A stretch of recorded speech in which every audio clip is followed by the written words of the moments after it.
नमस्कार दोस्तों, आज हम बात कर रहे हैं अहमदाबाद में 147वीं रथ यात्रा से पहले की तैयारियों के भाग रूप दरियापुर विस्तार के डांडिया वार्ड में तारीख 25/6/2024 को शाम को 7 बजे शांति समिति की मीटिंग अहमदाबाद पुलिस अधिकारियों तथा दरियापुर विस्तार की महिलाओं के बीच में रखी गई, जिसमें पुलिस अधिकारियों ने हो रही व्यवस्था की जानकारी दी तथा किस तरह से दरियापुर विस्तार में हिंदू मुस्लिम एकता बनी रहे उस पर विशेष चर्चा की तथा युवाओं को नशे की तरफ जाने से रोकने तथा इस प्रकार के नशीले पदार्थों को बेचने वालों पर विशेष कार्रवाई करने का पुलिस के द्वारा आश्वासन दिया गया तथा यह आयोजन अहमदाबाद शहर पुलिस तथा शांति समिति तथा तौसीफ खान तथा इरफान शेख के द्वारा आयोजित किया गया।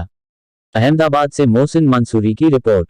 નીકળીને પ્રજાને દર્શનાર્થે નીકળવાના છે તે નિમિત્તે આજે સભા આજે આયોજન કરવા મહિલા કરવામાં આવેલ છે, તેમાં આપ સબ પધાર્યા અને મુસ્લિમ સમાજ દર વખતે અને ખડે પગે આ રથયાત્રાનું સ્વાગત કરે છે।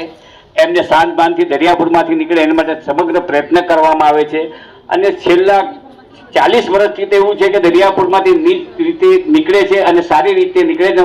મુસ્લિમ ભાઈમાં એ પ્રેરાય છે અને એનું સ્વાગત પણ કરે છે, જેનાથી પ્રેરાઈને પોલીસને પણ શાંતિ રહે છે કે અહીંયા આપણે શાંતિથી રથયાત્રા પસાર થાય છે।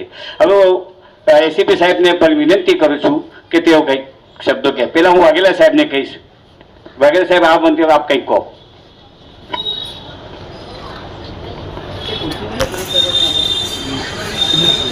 રથયાત્રા અન્વયે ફિરોઝભાઈએ જેમ કીધું કે આજે મહોલ્લા મીટિંગનું આયોજન કરીએ છીએ એમાં પોલીસ અને પ્રજાનું તો અંતર ઘટે જ છે અને જેમ ફિરોઝભાઈએ કીધું કે અહીંયાથી રથયાત્રા બિલકુલ શાંતિ રીતે અને શાંતિપૂર્ણ રીતે પસાર થાય છે અને એમાં મુસ્લિમ બિરાદરો રથયાત્રાના મહારાજનું સ્વાગત પણ કરે છે।